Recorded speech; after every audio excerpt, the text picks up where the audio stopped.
Bienvenidos a Mirando Lejos. Hoy, como ya hemos anunciado, un programa muy especial. Los temas que están son titulares de los diarios. Uno de hace mucho tiempo, el IPS. Vamos a estar con Jorge Brites, presidente de la institución, y con Ramón Álamo, para hablar de los problemas de la hidrovía. Pero antes de entrar a los temas de fondo, queremos sentar posición sobre algunos temas de actualidad. Y queremos decir que, y queremos reafirmar en este programa, mejor dicho, un principio que es básico en el derecho internacional público y también en el derecho internacional público latinoamericano, que es la libre navegabilidad de los ríos. La libre navegabilidad de los ríos es producto del desarrollo del derecho internacional público. Decía Hugo Grocio, un jurista holandés de finales de 1580 y algo, nacido y fallecido en 1600 y algo, o sea, nacido en 1583, fallecido en 1645, decía Hugo Grocio que el derecho de gentes es el derecho de la recta razón, exista o no exista Dios. O sea, hay un derecho internacional que tiene que ser respetado. Y ese derecho internacional ampara la libre navegabilidad de los ríos. Siempre, desde el punto de vista jurídico, es mucho más complejo legislar las aguas jurisdiccionales, o sea, lo que se llaman las aguas dulces, los ríos, que la legislación marítima. La legislación marítima es más simple porque hay una propiedad, una jurisdicción que es de cada estado y luego de eso el mar es, digamos, un patrimonio universal. Sin embargo, las aguas jurisdiccionales, o sea, los ríos que atraviesan varios países, siempre se encuentran disputas para discernir qué es correcto y qué es incorrecto. Si uno lee las memorias de cuando se construyó la represa de Itipú, hubo un debate muy interesante que después se resolvió en acuerdos colectivos dentro del Río de la Plata con respecto a las aguas arriba. El que tiene aguas arriba no puede perjudicar al que está aguas abajo, por ejemplo. O si no, definir cómo se logra, cuál es el límite fronterizo en los ríos de agua dulce. Nosotros hoy tenemos un problema con la República Argentina, una república fraterna, a la cual nosotros le tenemos un cariño muy especial, no solamente Carlos Mateo, sino que creo es un sentimiento extendido entre todos los paraguayos. Pero verdaderamente tenemos que reconocer que la Argentina hoy en día está violando, está vulnerando el principio de la libre navegabilidad. Y en ese sentido creemos que es correcto todo el esfuerzo que está haciendo el gobierno paraguayo. Pero queremos que el esfuerzo del gobierno paraguayo no sea solamente el esfuerzo del gobierno paraguayo, sino que sea el esfuerzo de Brasil, el esfuerzo de Uruguay y el esfuerzo de Bolivia, porque se está violando, se está menoscabando un principio que tiene que ver con la posibilidad de que nosotros a nivel regional convivamos en una forma superior, en una forma civilizada. Convivir en una forma civilizada quiere decir yo convivo de acuerdo a las normas del derecho, a las normas de los tratados internacionales, a la norma de acuerdo a la costumbre internacional. En ese sentido, decía, como dije en un principio, Hugo Grocio, este gran jurisconsulto del derecho natural y que sistematizó el derecho de gente o el derecho internacional público, decía con respecto a la libre navegabilidad de los ríos, y lo voy a citar literalmente: sectores de ríos y cualquier parte del mar que sea de propiedad de los países debe estar abierta a aquellas personas que deseen efectuar actos de comercio con otras personas que residen en tierras lejanas. Ni siquiera habla de estados, sino de personas que quieran comerciar con otra persona que se encuentre en un punto distante. Las aguas de los ríos y las aguas de los mares tienen que ser accesibles y tienen que estar abiertas. Esto es un principio elemental del derecho internacional público. Ya cuando Napoleón Bonaparte produjo el bloqueo continental, ¿por qué lo hizo? porque quería impedir que los ingleses entraran a navegar y a comercializar en aguas, por ejemplo, del río Rin, que atraviesa una gran parte, del río Danubio, que son ríos, digamos, matrices en la geografía, en la geografía europea. Eso provocó que en el convenio, en la Convención de Viena en 1815, también se consagre el principio de la libre navegabilidad de los puertos. Pero la Junta Gubernativa, la paraguaya, el gobierno de la independencia en 1812, también estableció la libre navegabilidad. El Paraguay siempre ha tenido esa posición y hemos tenido muchos problemas, no solamente con la Argentina constituida república y Estado unitario, sino también con las provincias de Buenos Aires. Ha sido siempre una posición paraguaya, una posición amparada en el derecho de gente, en el derecho internacional público, que se funda en el principio de la libre navegabilidad de los puertos. La actitud del gobierno paraguayo es la actitud coherente con toda la historia del Paraguay. Esa posición ha sido defendida no solamente por los gobiernos democráticos, sino también por el gobierno autoritario del general Alfredo Stroessner, por los diferentes gobiernos que se han ido sucediendo en la democracia. Así que el Paraguay tiene que ser firme y buscar un accionar colectivo con el Brasil, Bolivia y Uruguay para lograr que la República Argentina, una república fraterna con la cual compartimos el destino, entre en razón. Por último, quisiera señalar que leí unas declaraciones del ministro de Energía de Brasil y me llamaron la atención porque él anunciaba que las negociaciones del anexo C del Tratado de Itaipú, del anexo C hablaba él, iban perfectamente, iban por el andarivel correcto. Nosotros, sin embargo, las autoridades paraguayas todavía no hemos recibido un claro mensaje de qué se está haciendo en la Itaipú binacional. ¿Y por qué digo esto? No porque esté en una actitud mía de desconfianza hacia el gobierno nacional, sino todo lo contrario. ¿Cuál fue el problema de 1973 que le restó mucha legitimidad a un tratado que tenía asimetrías a favor de Brasil, pero sin embargo fue un avance para el Paraguay y para el Paraguay fue un gran aporte la binacional Itaipú? ¿Cuál fue el pecado original del tratado de 1973? El secretismo diplomático. No puede ser que a nivel internacional un vocero del gobierno de Brasil esté anunciando que las negociaciones del anexo C van por un buen andarivel y que nosotros en Paraguay no sepamos, estemos a ciegas de qué se está haciendo. ¿Por qué lo digo esto? No porque estoy impugnando la actuación del gobierno, sino todo lo que surja del secretismo diplomático va a tener la sospecha de la opinión pública. En una época de transparencia, el gobierno paraguayo también está obligado a anunciar con claridad y transparencia lo que se está haciendo en Itaipú. De hecho, hay que reconocer que el gobierno de Santiago Peña lo está demostrando en muchas esferas y esperemos que también lo haga en este proceso tan controvertido, complicado, pero que creo que puede ser beneficioso para el Paraguay y para el Brasil. Después de la pausa, estaremos con el presidente del IPS, Jorge Brites.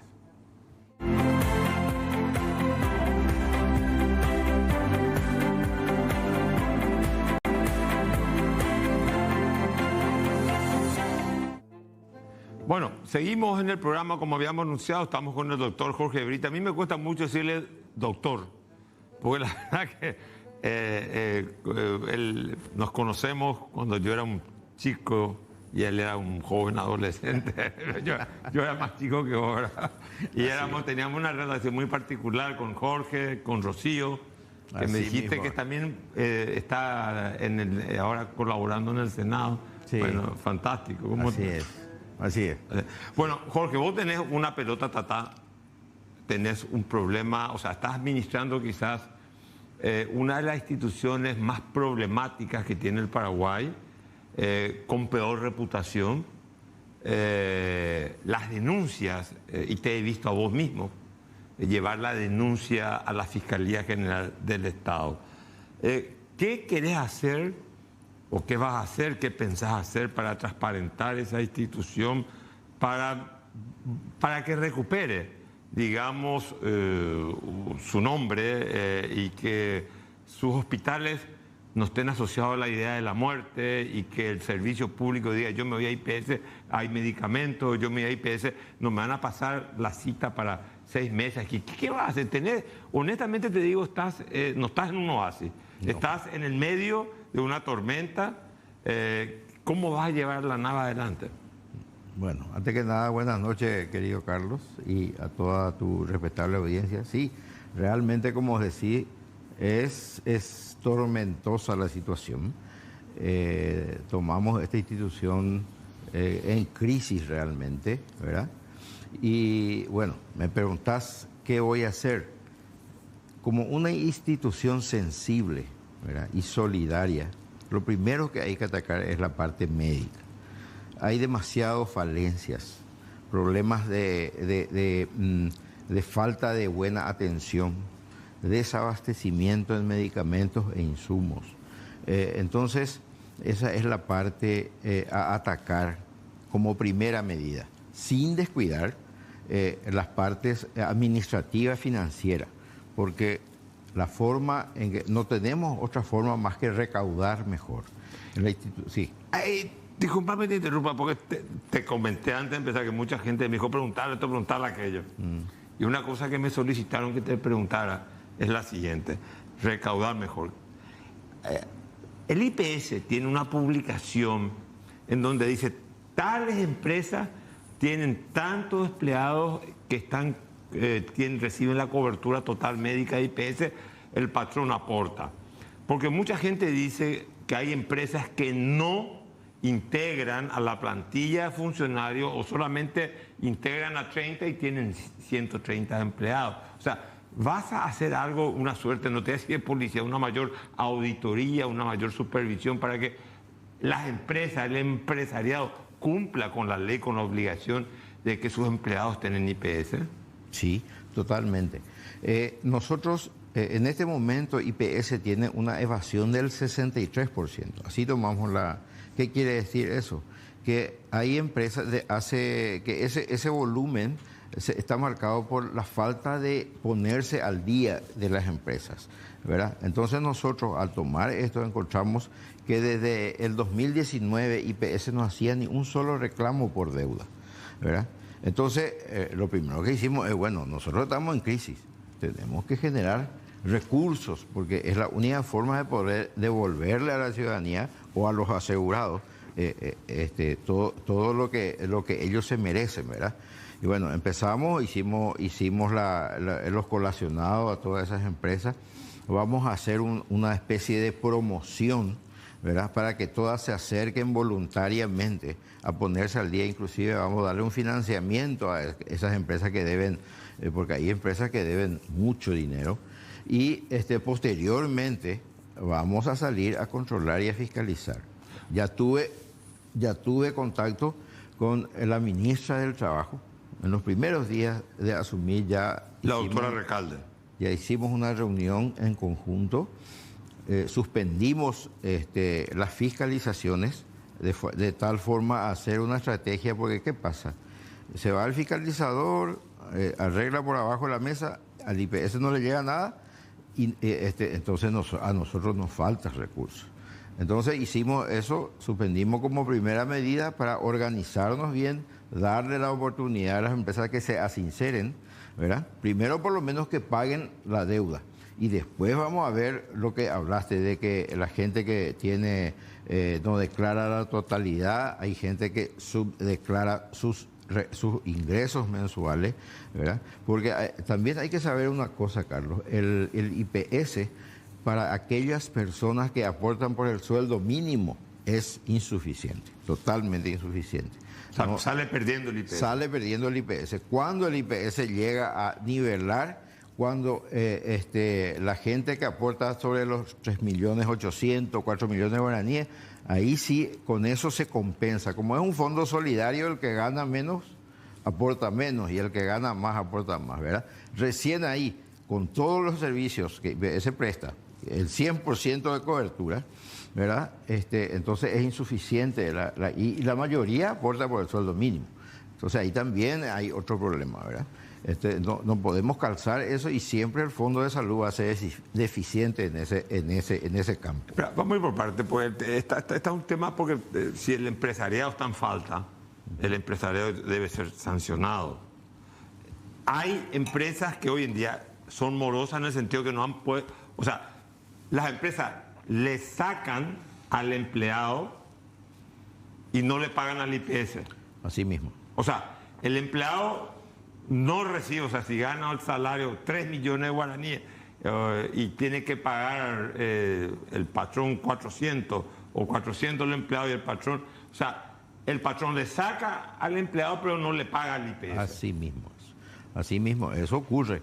Y muchas veces el trabajador se da cuenta recién cuando concurre a un servicio del IPS y el sistema informático dice, no señor, usted no puede obtener servicio, su patrón está atrasado en el pago, ¿verdad? Y creo a los 2 meses puede estar en esa situación, pero al tercer mes ya el sistema informático bloquea la asistencia. Entonces ahí ahí empieza la alarma y la gente empieza a protestar y bueno, muchas veces el patrón viene, paga y otras veces seguramente que será atendido en otro nosocomio, ¿verdad? Y decime una cosa, ¿no existe la posibilidad, por ejemplo, aduana hace publicaciones, el Banco Central? Te digo para que la gente sienta por lo menos vergüenza, porque para mí es un robo cobrarle a tu empleado y no integrar ese dinero y no pagar el IPS. O sea, digo yo, para ejercer una suerte de presión pública, poner tal empresa tiene 30 empleados o tal empresa está en morosidad. O sea, te digo, recurrir a la herramienta de la transparencia. A la transparencia. ¿Ustedes no están pensando en eso? Sí, estamos pensando. Por eso te dije, queremos abrir un periodo de tregua, ¿verdad? De 60 días, darle la oportunidad a las empresas que se acerquen voluntariamente y hagan las gestiones, porque también vamos a darle financiamiento. Es decir, nosotros estamos con toda la buena voluntad de que la gente se asincere y se ponga al día. Entonces, pero bueno, va a llegar un momento en que vamos a tener que salir y ser firmes y sancionarle a la gente que ya está en falta después de este periodo de tregua.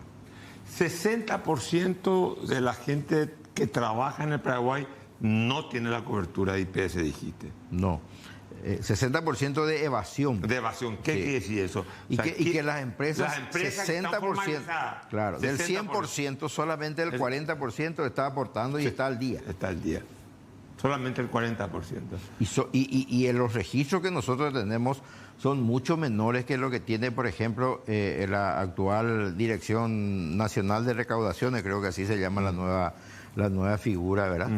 Que antes era la SET. Bueno, ellos tienen un registro donde hay muchísimas más empresas, ¿verdad? Y que no tenemos nosotros. Entonces también ese trabajo estamos haciendo con el Ministerio de Trabajo, cruzando datos para ver y para salir a recaudar mejor, ¿verdad? O sea que va a tener que hacer una suerte de coordinación de liderazgo entre el Ministerio de Trabajo, el IPS y la Secretaría ahora de Ingresos Tributarios.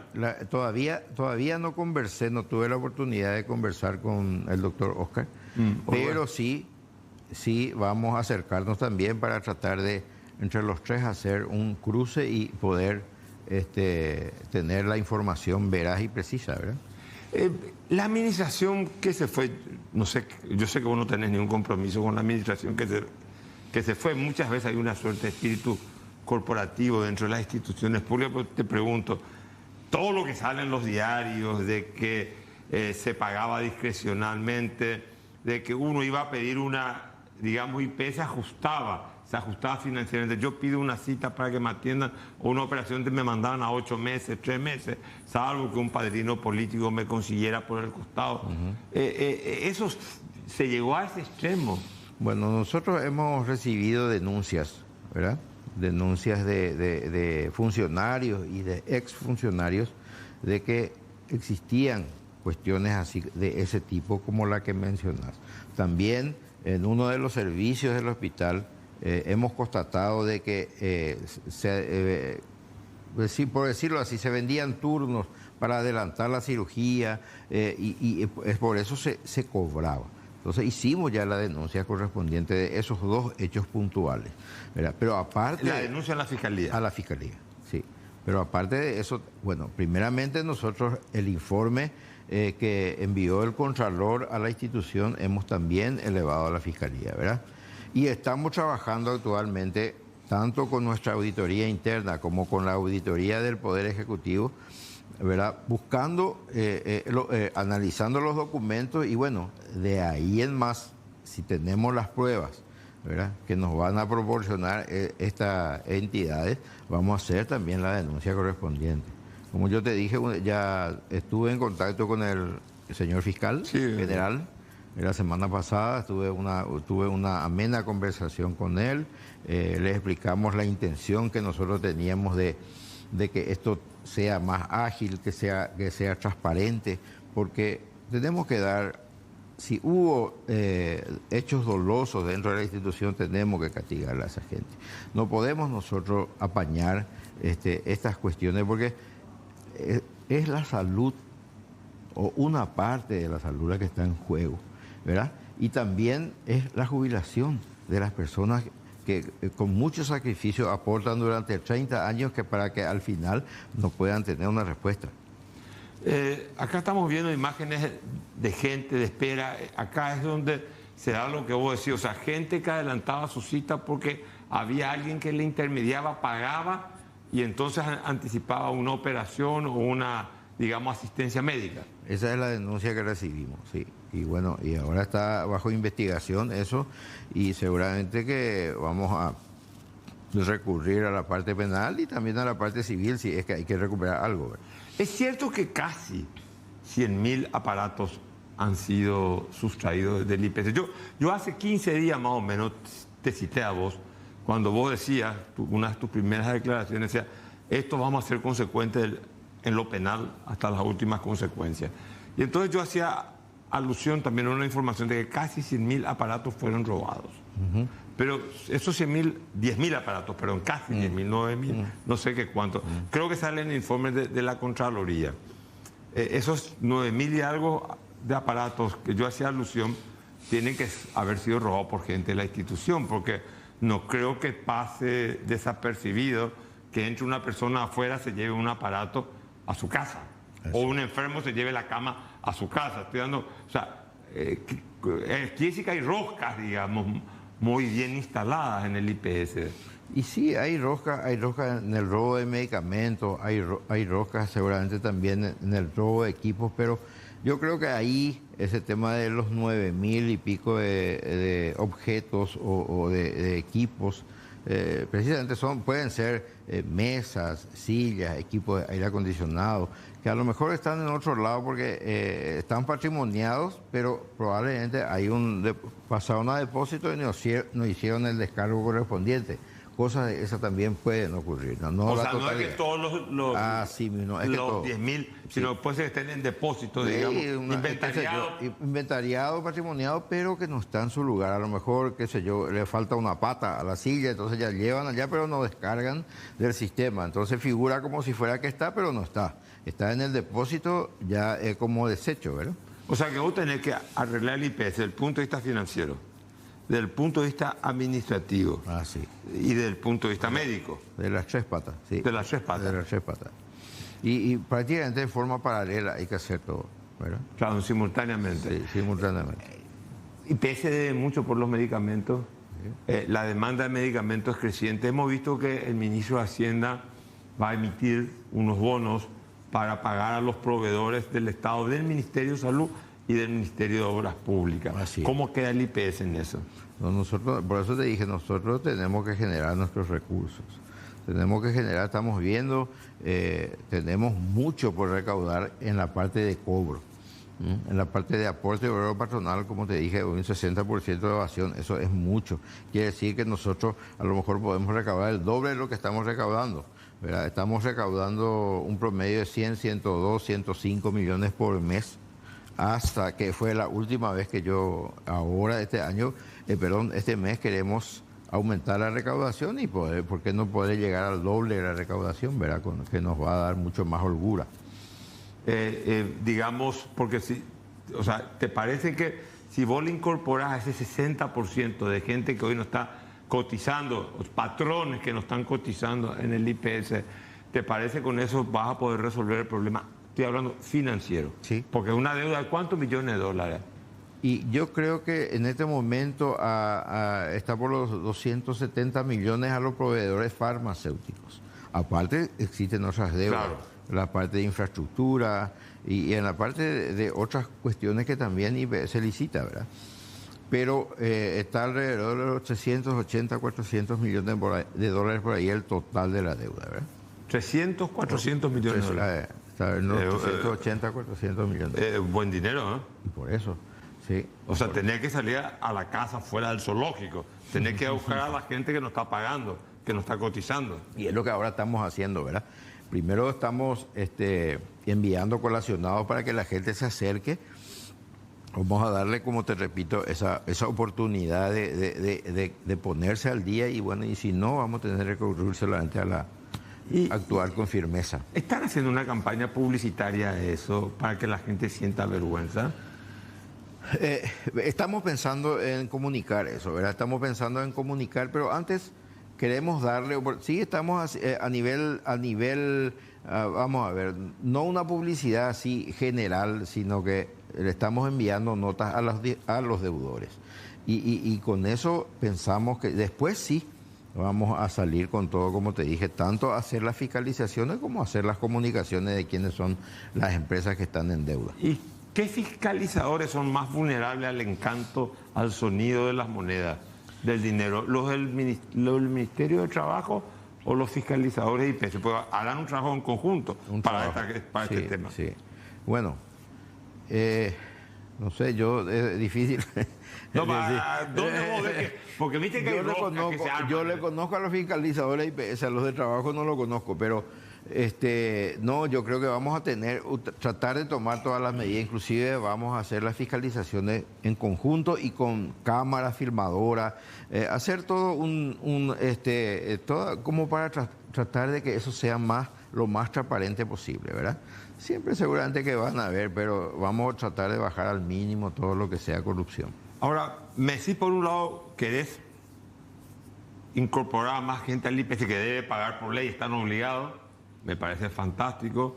Por otro lado, querés racionalizar la administración, pero hay un contrato colectivo que se firmó en la administración Bataglia que es muy oneroso para la institución y para los contribuyentes. ¿Cómo van a...? Imposible de cumplir ese contrato colectivo. Pero aparte, estuvimos viendo y también analizando ese contrato colectivo y en muchas de las partes dice según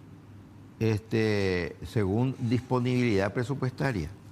Y en este momento nosotros no tenemos, estamos estirando para llegar a fin de año con lo que estamos recaudando, ¿verdad? Entonces, mal podríamos aumentar los beneficios en este momento de los funcionarios, ¿verdad? Yo soy un exfuncionario, soy actualmente jubilado y yo quiero que mis funcionarios, siempre quise, porque ocupé también cargos administrativos, aparte de los cargos médicos que tuve dentro de la institución, y siempre miramos y pensamos de que el funcionario tiene que ganar bien, el profesional tiene que ganar bien. Y bueno, y esa es una limitante en este momento. Nosotros no podemos hacer eso. Yo creo que una de las desmotivaciones grandes también que tiene el funcionario es que hace 10 años no recibe un solo aumento salarial, ¿verdad? Que viene saliendo de una situación de pandemia donde eso golpeó mucho, sobre todo al personal de blanco, ¿verdad? Y bueno, y estamos trabajando probablemente la parte de la insensibilidad, de la humanización de la medicina se perdió un poco por todos estos factores, ¿verdad? Y bueno, y también queremos que, como te dije, trabajando en el área de salud para que la gente vuelva a creer en la institución, vuelva a tener confianza en su institución, y también los funcionarios, porque también los funcionarios padecen, porque muchos asegurados, no solamente el funcionario maltrata, el asegurado también maltrata muchas veces. Claro. Ahora, ¿Ya hablaste con los acreedores del IPS, con todos los que y estás manejando plazos, deudas? Gracias a Dios. Con las farmacéuticas ya me reuní, tanto con la industria, la gente que produce en el país, como también con los importadores que también son proveedores del IPS, ¿verdad? Me reuní ya con ellos, tenemos muy buena predisposición, le contamos la realidad de la situación, desde luego ellos sabían, ¿verdad? Y nos van a seguir apoyando, por lo menos tenemos esa tranquilidad, ¿verdad? Que no nos van a cortar la provisión, sobre todo de medicamentos e insumos, ¿verdad? El otro día leí que 50%, que hay que faltan 50% del Bademecum. ¿Esto es real o es real? Es real. Estamos nosotros analizando las licitaciones que varias hemos suspendido, ¿verdad? Las innecesarias, hemos suspendido esas licitaciones. Vamos a por lo menos por este año vamos a hacer exclusivamente las prioritarias, ¿verdad? ¿Y cuáles son las prioritarias? Medicamentos e insumos. Eso en primer lugar, ¿verdad? Después el resto, bueno, lastimosamente no vamos a poder hacerlo, ¿verdad? Ya también por un descalce financiero que tenemos en este momento. Pero estamos trabajando y sí, hay un 50%, a lo mejor inclusive era más, porque también ahora con las gestiones que hicimos, encontramos dentro de una gerencia contratos que todavía estaban, que reactivamos porque no sé por qué no estaban activos. Empezamos a expedir órdenes de compra. ¿Qué son las órdenes de compra? Es la forma en cómo el documento con el cual el laboratorio entrega medicamentos al parque. Con eso logramos también aumentar un poco la cantidad de nuestro stock y reducir un poco esa falta de medicamentos, pero aún nos falta todavía. La relación Ministerio de Salud, IPS es hermano rico, hermano pobre. IPS rico, Ministerio de Salud pobre. ¿Cómo va a ser ahora? Excelente. Tenemos muy buena relación sobre todo con la señora ministra. Estamos intercambiando, sosteniéndonos mutuamente, ¿verdad? Tanto en el área de medicamentos e insumos, como también proyectándonos sobre todo hacia el interior para hacer convenios, ¿verdad? Donde podamos optimizar los recursos que tenemos cada uno y poder así dar una mejor respuesta tanto al asegurado como al ciudadano común, ¿verdad? ¿Te parece que va a tener el apoyo político del presidente? Porque IPS siempre estuvo muy politizada, sí, para poder limpiar esa institución. Gracias a Dios que sí. Fue una de las recomendaciones que cuando me ofreció el cargo el señor presidente me dijo: yo quiero que humanice la salud, ¿verdad? Quiero que hagas, que optimicen los recursos, trabajar con el Ministerio de Salud y hagan ustedes una cooperación mutua, firmen convenios. Estamos pensando, por ejemplo, con el doctor Raúl Doria, que es el director del INCAN, actualmente, hacer compras inclusive en conjunto, sobre todo de los oncológicos, que son muy onerosos, para abaratar el costo, ¿verdad? Estamos en todas esas ideas que todavía no podemos concretar, pero que ya están fluyendo, están saliendo. Y me fui a visitar a la DIVEM. Vamos a firmar también un convenio con la DIVEN porque ellos nos van a proveer a lo mejor de repente de prótesis o de medicamentos oncológicos, y nosotros vamos a retribuirle con estudios auxiliares de diagnóstico como tomografía, resonancia magnética. Es lo que estamos, más o menos ese va a ser el marco de nuestro convenio, ¿verdad? Doctor Jorge Brites, viejo amigo, te deseo mucha suerte. Pero no solamente por vos y por tu familia y por Rocío y tus hijos, sino también te deseo por el país, porque es una empresa emblemática de la salud pública paraguaya, el IPS, y Dios quiera que al terminar tu mandato en 5 años tengamos un IPS mejor. Gracias, felicitaciones, Carlos. Y fuerza. Gracias. Yo sí, realmente, como le suelo decir a mi gente, a mi familia, bueno, lo único que quiero es salir por la puerta grande y poder irme a la cancha a verle a mi Olimpia querido ganando y que nadie me tire ni tomate ni huevo. Ese es el objetivo. Lo va a lograr. Gracias. Un gran abrazo, Jorge. Encantado. Nos vamos a la pausa.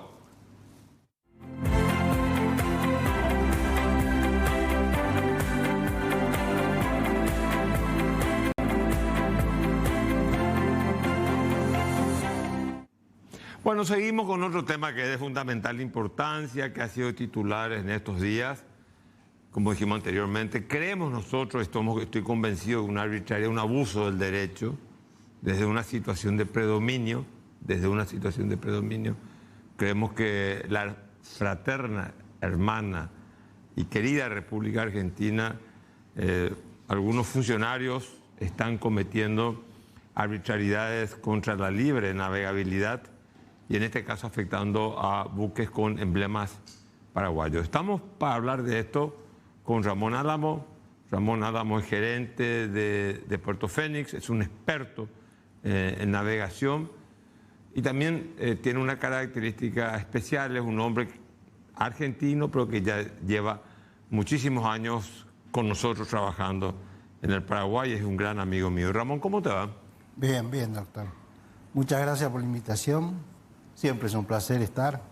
La verdad que siempre es un placer escucharte y, bueno, estar con tu audiencia. La verdad estoy muy bien, muy cómodo. Decime, ¿qué principios está? O sea, vos sos argentino, sos un hombre, sos un técnico, sos un hombre, tenés la gerencia, estás en Puerto Fénix. ¿Qué sentís? ¿Se está violando el derecho? ¿No se está violando? ¿Es un antojo de nosotros los paraguayos o es una cuestión que es real? No. Estamos ante un hecho evidente de mala praxis jurídica. Acá hay una resolución de un organismo autárquico del Estado argentino que impone un peaje a la navegación y eso va por arriba eso de las leyes y tratados internacionales. O sea, evidentemente esto es una mala praxis jurídica. No puede estar una resolución de un organismo autárquico poniendo en riesgo la relación. ¿Cómo se llama el organismo autárquico? AGP. ¿Es la? Administración General de Puertos. La AGP sacó una resolución, esto tiene un poquito de historia, para el año 2021, se terminó la concesión privada que tenía la hidrovía y la AGP, el gobierno nacional, le transfiere a la AGP la explotación de la hidrovía. La AGP, la Administración General de Puertos, toma para sí esa explotación del tramo de la hidrovía y que, entre otras cosas, ya deja de llamar la hidrovía, le llama VNT. ¿Qué es eso? Y eso es la vía navegable troncal, porque tenemos mucha plasticidad para definir nombres nuevos. La hidrovía Paraná-Paraguay, toda la vida fue la hidrovía, ahora es la VNT para la AGP. O sea, ¿y cuál? A ver, yo entiendo, creo que el Tratado de Santa Cruz, ¿verdad? Sí. De 1900, corregime el año que firman los países de la hidrovía. Correcto. Permite a un país cobrar una tasa, pero si es que hay una prestación que está haciendo. Sí.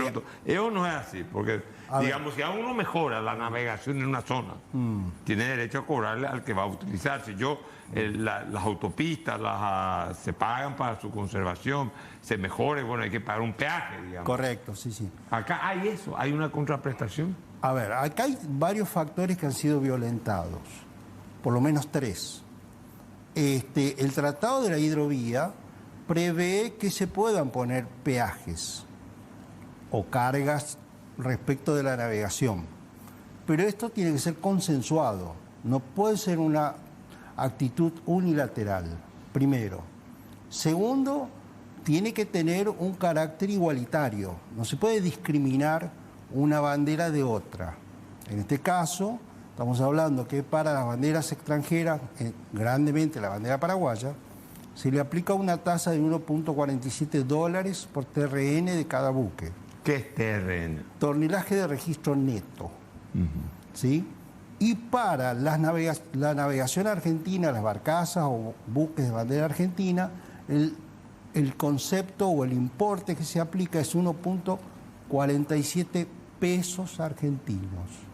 O sea, que el 80%, corregime, el 80% de las barcazas tienen bandera paraguaya. Sí, hoy en la hidrovía aproximadamente el 80% de la flota de la hidrovía tiene bandera paraguaya. O sea, ellos pagan 1,47 dólares por cada tonelada neta, me decís. Sí, tonelada de registro neto. Es un cálculo que se hace sobre cada embarcación. En dólares. En dólares, claro. Y el barco con bandera argentina paga 1,47 pesos argentinos. Sí, correcto. Entonces ahí hay una, a ver, para ponerlo en términos de la gente, es como si fuésemos hoy al peaje Ipacaraí y bueno, nos dicen 15.000 guaraníes. Ah, no, vamos a ver la patente de tu vehículo y es brasilera o es argentina, no, tenés que pagar 15 dólares. Esa es la discriminación que hay, que no está prevista en los tratados. Los tratados dicen que deben ser, el tratamiento debe ser igualitario. Y la otra cuestión que aquí se violenta es la contraprestación, lo que vos preguntabas al principio. A ver, este 1.47, ¿qué contraprestación tiene? A ver, puedo navegar el tramo en cuestión, que es el tramo Santa Fe al norte hasta Confluencia. ¿Puedo navegar eso, por ejemplo, 24 horas del día en horarios nocturnos? ¿Cómo debería ser? ¿Cuál es el ancho de navegación del canal? Pero, no se puede navegar las 24 horas. No, hay lugares que no. Entonces, no se puede navegar porque el río no lo permite, obviamente, No, por porque, la geografía. por supuesto, porque el río no lo permite, porque no hay trabajos hechos respecto de calados, respecto de tener debidamente señalizado. O sea que en ese tronco que Sí. los 365 días al año, las 24 horas al día, no es navegable. No es navegable. Se entiende cuando hay cuestiones meteorológicas. Hay viento, una tormenta fuerte, evidentemente el buque no puede navegar. Pero en condiciones normales, de meteorología normal, nosotros deberíamos poder navegar las 24 horas del día. Y no se navega porque, digamos, la Administración General de Puerto Argentino no hizo el trabajo. La Administración General de Puerto Argentino no hace el trabajo. De ahí es que se violenta el concepto de contraprestación. O sea, es lo que yo digo. A ver, ¿cuál es la contraprestación al 1.47 dólares que se pretende cobrar? De hecho, se está cobrando, ¿sí? Es un cobro forzoso. Esa es la realidad. A ver, pero acá hubo un problema diplomático político, yo sé que eso escapa a tu campo. No, acá hay un tema de mala praxis jurídica, hay una mala praxis. Pero el presidente Santiago Peña denunció y dijo con Massa ni un auto viejo le compro. O sea, lo que te quiero decir, hay un problema político argentino. Esto es un coto de casa. Claro. La Administración General de Puerto Argentino es un coto de casa que pertenece a alguien. Sí. A ver. Es caja para alguien. Claro. Alguien está haciendo caja con eso. Correcto. Todo esto hay que ponerlo en contexto de la política argentina y de las distintas vertientes políticas que hoy conforman el gobierno argentino. El gobierno argentino tiene básicamente tres vertientes políticas hoy, lo que digamos el gobierno actual. Una parte se llama la cámpora, que ahora los vamos a analizar si quieren. Otra parte es el sector que responde al presidente actual y otra parte es la que responde al ministro Massa. Esa gente se ha dividido en lo que se llaman las cajas. Las cajas son aquellos organismos u empresas del Estado que generan recursos, dinero. Y esos recursos dineros se manejan de manera discrecional. ¿Sí? Entonces, en el caso que nos compete, la Administración General de Puerto está bajo el control de la cámpora. Del kirchnerismo. El kirchnerismo, claro. El interventor, porque ni siquiera tiene un presidente, tiene un interventor, es de la línea del kirchnerismo. Viene de un organismo propio del kirchnerismo que se llama el Instituto Patria, ¿sí? De ahí viene, es un abogado santacruceño, su mérito es eso.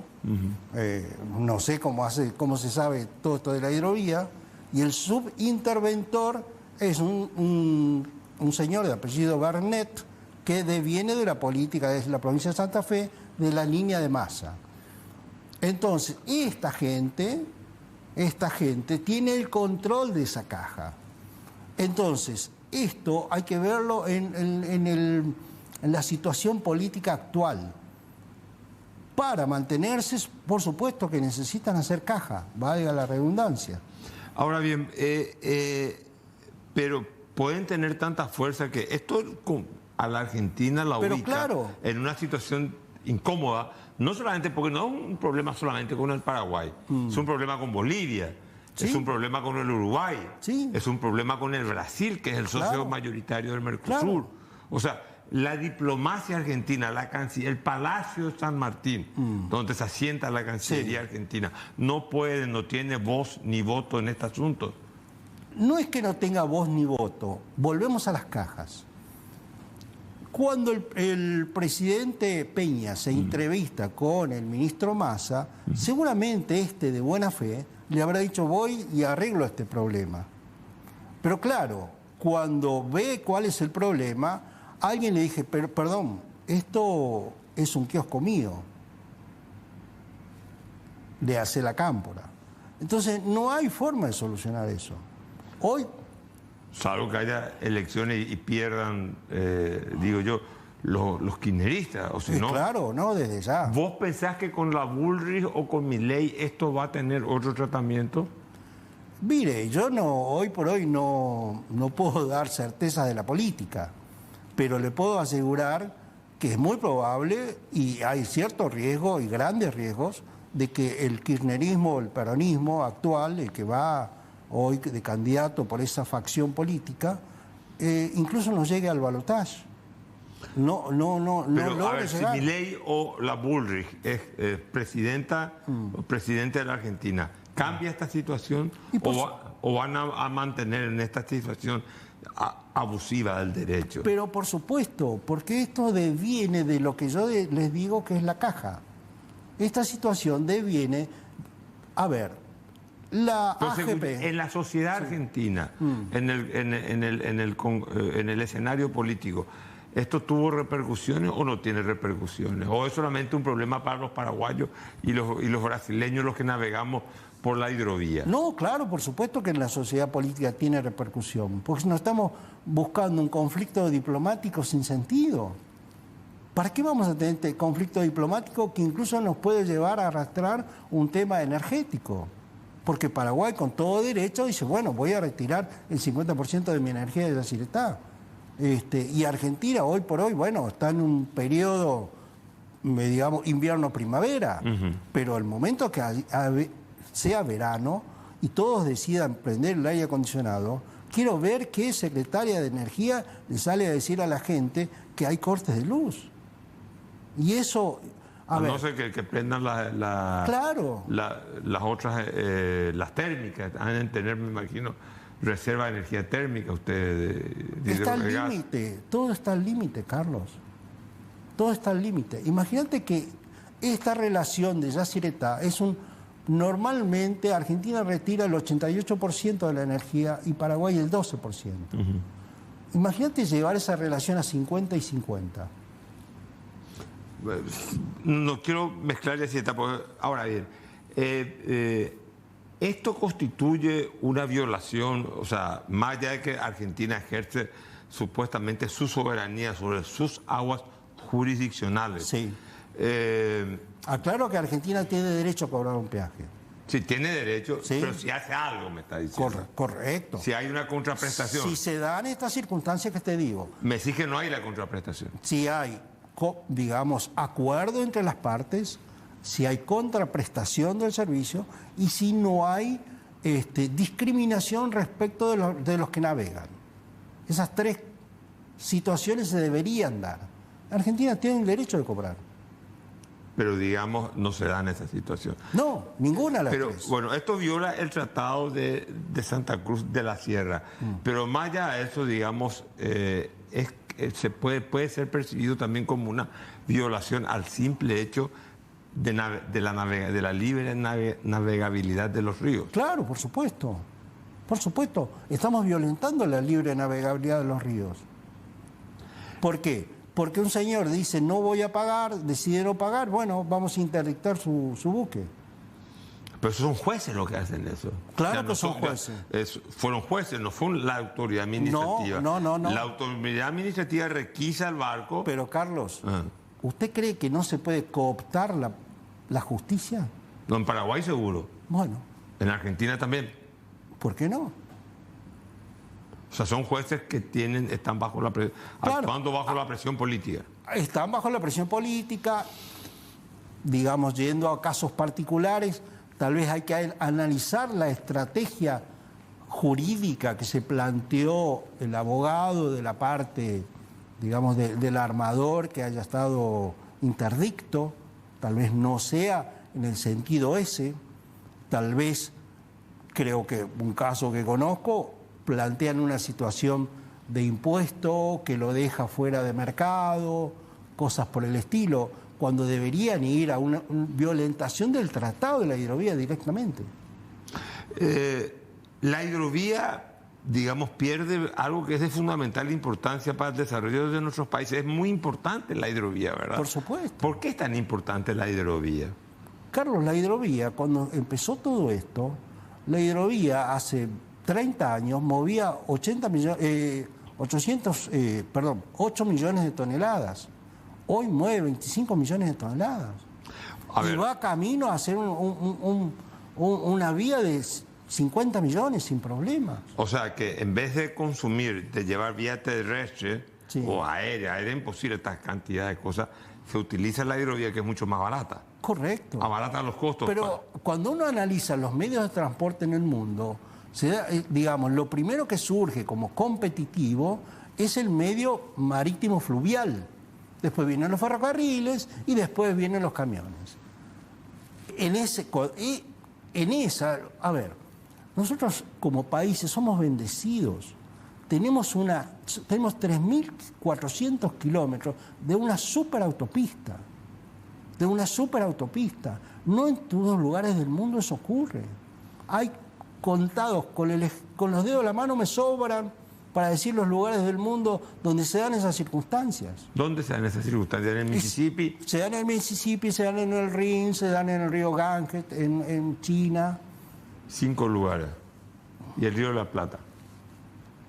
O sea, digamos que para todos nuestros países, y especialmente para nosotros, la hidrovía es, digamos, la avenida de salida de todos nuestros productos y hay ingresos de muchos. Claro. Y además violentamos lo que decías al principio de tu programa, el principio de la libre navegabilidad. El principio de la libre navegabilidad está para nosotros, nuestros países, Paraguay y Argentina, desde 1856 ya estampado en un acuerdo. 1856. Con Carlos Antonio López. Carlos, ¿puedo verlo? No. Pero digamos que, o sea, la hidrovía, aunque le falte mucho todavía para desarrollarse, es una herramienta una potencial herramienta para el crecimiento de nuestros países. Por supuesto, la hidrovía es fundamental. La hidrovía es fundamental. Y ponete en lugar de Bolivia, por ejemplo. Depende del Pacífico. Y la hidrovía representa una forma de desarrollo para Bolivia, para el sur de Brasil, para toda esa parte que da al Pantanal de Brasil. Carlos, ahí se produce más soja que en todo Paraguay. Imagínate lo que es el potencial de la hidrovía. El mineral de hierro. Es enorme lo que hay. Bueno, estuvimos con Ramón Álamo, gerente de Puerto Fénix, discutiendo, hablando sobre un tema que es de fundamental importancia, la hidrovía. Ramón, muchísimas gracias por tu participación en el programa. Un gusto grande, siempre es un placer. Gracias, Carlos. Nos vemos el próximo martes y como decía mi amigo Humberto Rubín, una noche más.